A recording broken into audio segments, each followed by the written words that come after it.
welcome to the X22 Report. My name is Dave, and this is episode 449, and today's date is August 23rd, 2014, and the title of this episode is Current Economic Collapse News Brief for this Saturday. Now, we understand here in the United States that the housing market is starting to fall apart. Of course, the corporate media is out there telling everyone that everything is improving, everything is getting better, everything looks fantastic. Well, here is some more evidence that we are running into major problems here.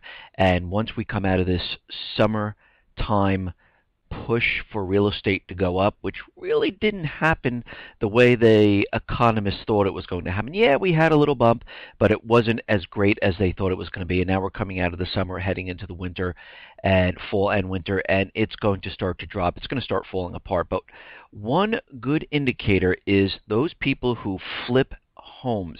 Now, Reality Track is reporting that in the second quarter of 2014, fewer than 31,000 single-family homes were flipped across the U.S., down from 5.9% share in the first quarter and down from 6.2% share in the second quarter of 2013. And what we're seeing is the single-family home sales overall were already down from last year.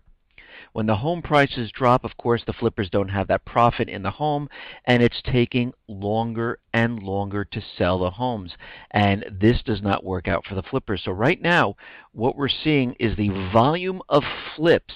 They have plunged 61% from a year ago, according to the flipping report. Now, if we take a look at the graph, U.S. home flipping historical activity, and I have it on the site here, we see we reached the peak of homes being flipped in the fourth quarter of 2012.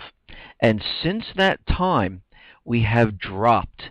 Now, we had a bounce, like a dead cat bounce in the fourth quarter of 2013.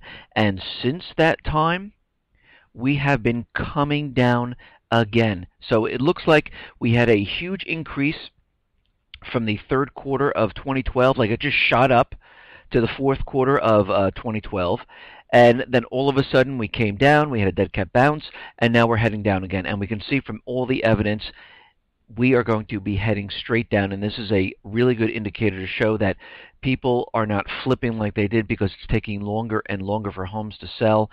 And I've been looking across the U.S., and yes, I am seeing, and I mentioned this before, I am seeing homes where they have been on the market 60, 90, 120 days. The prices are leveling off, and in a lot of places, prices are falling. Yes, prices are still going up in certain key locations, but this will soon start to level off and start to come down, just like we saw back in 2006, going into 2007, and then eventually into 2008, where homes completely crashed. Now, we all understand, and I think we're all pretty much understanding that something happened with the MH17 crash. It was taken down by something, and it wasn't the Russians. Pretty much, we kind of know that right now, and this kind of really proves that something is being hidden from the public. In the framework of the four-country agreement signed on August 8th between Ukraine, Netherlands, Belgium, and Australia, information on the progress and results of the investigation of the disaster will remain classified. This was confirmed at a briefing in Kiev under the auspices of the Office of the Prosecutor General. The results of the investigation will be published once completed only if a consensus agreement of all parties that have signed the agreement prevails. Any one of the signatories has the right to veto the publication of the results of the investigation without explanation. Do you think Ukraine is going to veto and say we don't want this information out there? Absolutely. Probably most of the other countries too. So what we're seeing right now is they're keeping it classified. They don't want the real information out there, and there has to be a consensus among all these countries. And guess what? Most likely, this is never going to happen. The information will stay classified, and we can see right now this is a complete cover-up. Now, Kiev is out there, and they're saying that, listen, we were going for the ceasefire, and, because yesterday I told you that Russia wants a ceasefire. They're going to the UN Security Council looking to get a ceasefire, hoping the United States doesn't veto it. And Ukraine saying they were going to go along with the ceasefire, but now they're stepping back because the convoy should have been duly registered, and it looks like, even though the paperwork and everything was in order, and Kiev was continually stalling, probably to have all the food spoil. So when it reached the people in Lugansk, they would get spoiled food, and you could just tell they were continually stalling to get this humanitarian aid in. And now they're saying that, you know what, because of what happened here, we don't know if we're going to go along with the ceasefire. We might not actually vote for one, and we could see right now they're trying to wiggle out of this. They don't want a ceasefire. Basically what's happening is they're under the control of the central banking system, the U.S. government. Their orders are to take back the southeastern area of Ukraine and then move into Crimea. During this same time, they're going to provoke Russia continually, nonstop, and of course they're going to come out with propaganda to say that Russia's invading, Russia is shelling inside of Ukraine, Russia's flying planes and bombing. I mean, they'll come up with pretty much everything, but of course every time they say this, they never present any proof whatsoever. Now that humanitarian aid is, the whole convoy is now coming back to Russia. Everything was dropped off and the trucks are returning to Russia. Now we understand out in China, this is another place where the United States is continually provoking. And if you really look at this, provoking in Ukraine, provoking in China, provoking in the Middle East. I mean, it's just unbelievable here. The United States is saying that the Chinese warplane flew very close to a United States surveillance jet, and they showed the underbelly, and it was very provocative. And of course what they're not telling you is the surveillance jet flew into this area, got very close to China, and when you're in the international area, the Chinese decided to send up a fighter, fly towards the plane to identify it. And of course now the propaganda is coming out, because what they're trying to do is they're trying to provoke. And the Chinese defense minister on Saturday urged the U.S. side to stop close-in surveillance on China. The ministry spokesman Yang Yajun said in a statement that one U.S. anti-submarine plane and one patrol aircraft flew to an airspace about 220 kilometers east of China's Hainan Island to conduct close-in surveillance Tuesday morning, and then a Chinese fighter jet took off to make regular identification and verification. Yang said that all the reports coming out of the U.S. is totally groundless. The Chinese pilot with professional operation kept the jet within a safe distance from the U.S. craft. China urged the U.S. side to abide by international law and international practice, respect concerns of the coastal countries, and properly deal with the differences between the two sides on air and marine security issues. Now we can see what's happening. We see the propaganda coming out in Ukraine where they're continually saying that Russia's doing this, Russia's doing that. The same thing is happening in the Pacific. We have to remember the Obama administration is having this pivot to Asia. They want to contain China. They want to continually provoke China.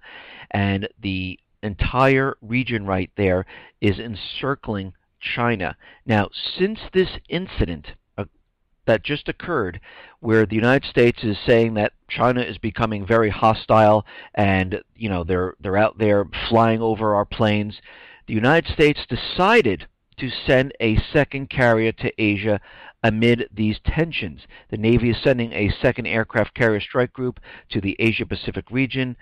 The strike group, led by the USS Carl Vinson, departed San Diego for the Pacific on Friday. And of course, they're out there saying, well, this was kind of planned. What? Of course it was planned. They purposely wanted this to happen.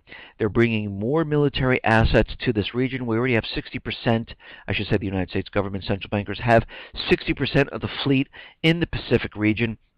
And we can see they are definitely pushing the agenda, and we are definitely going to see this accelerate as time goes on, just like we see things accelerating in the Mideast. Now, we understand in the Mideast, in Iraq, Maliki stepped down, and of course this is what the United States government wanted because they weren't really dealing with the United States. They didn't sign that bilateral support agreement where the troops can go into Iraq, and this is why the troops were actually removed from Iraq, because they wouldn't sign the agreement. The same thing's happening in Afghanistan. President Karzai would not sign the bilateral security agreement, so the troops have to be removed from Iraq. As soon as these agreements are signed, the troops are going to go back into these countries. But as of right now, no agreements have been signed. And this new government with the new prime minister, where he's supposed to form a government, is completely crumbling apart. The formation is not happening. They're having major, major problems. Yemen is also having major problems, and as we discussed before, the people are rising up there. The tribes want their country back. They've given the government an ultimatum, and the government of Yemen says they are going to resign on Saturday. They said on Saturday they're going to resign in a month. So we're going to have to see if this actually really happens. And of course, the United States central bankers are looking at the situation. They're seeing Yemen being taken over by the tribes of the country. They see the same thing happening to Libya, Lebanon, and Iraq. They are becoming very, very concerned about what's happening in the Middle East. Now, we understand that an unidentified fighter group fired and bombed Libya in the city of Tripoli.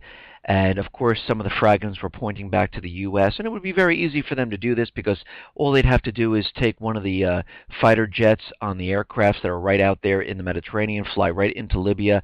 It would be no problem whatsoever. And now we are having reports that another identified warplane attacked Tripoli again. Now, identified warplanes attacked positions of an armed faction in Libyan capital. Residents heard loud explosions early in the morning near the main airport. So we're continually seeing this happen over and over again, and I wouldn't be surprised if the U.S. is just flying in, bombing, and leaving because they have all the equipment right there ready to go, and this is what they need to do because the tribes are rising up. They're trying to push them back, having the same problem in all the other Middle Eastern countries. And it is really getting out of hand, and this is why we're seeing everything escalate right now, because they realize they're running out of time. They need to push this agenda forward. They need war. They need to do something to get troops in this area.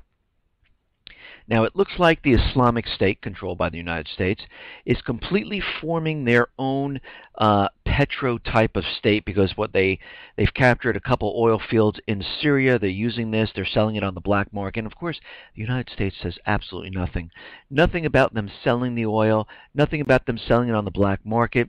Absolutely nothing. Why? Because they're controlling the situation. They're trying to set up this whole type of system where the Islamic State can profit from it. They're selling it using the dollar on the black market. So they are completely fine with this because they're controlling what is going on. Believe me, if it was a real terrorist group selling the oil, not using the dollar, we would see action like you wouldn't believe. Look what happened in Libya. The tribes of Libya, not controlled by the United States government, central bankers, took oil, put it on a ship, set sail. They were going to sell it. What happened? Navy SEALs boarded the tanker, brought it right back, wouldn't allow this to happen. Now, why would they do that in Libya, but not here in Iraq? Why? And why wouldn't they be screaming and yelling about it? Because they are under their control. They're doing exactly what they want them to do. The tribes in Libya are uncontrolled, not part of the system, and they said, absolutely not, we're not letting this happen. Now, it looks like the UN is calling out for the international community to help another town in Iraq. This one is called Amarili, and they're saying that they're being run over by the Islamic State. People are suffering, so we might see calls for this coming up very soon by the United States saying that they're going to have to bomb this area. And what this probably really means is that they're going to protect certain other oil elements from the tribes of Iraq rising up and not really bombing the Islamic State like they say they do.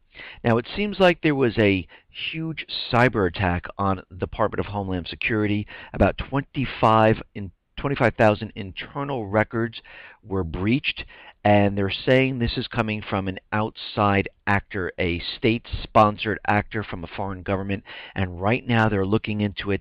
They don't want to really name the state-sponsored foreign government just yet because they have to investigate a little bit further, but it looks like they took a lot of information, allegedly, and it seems like what they're doing right now is they're really playing this up.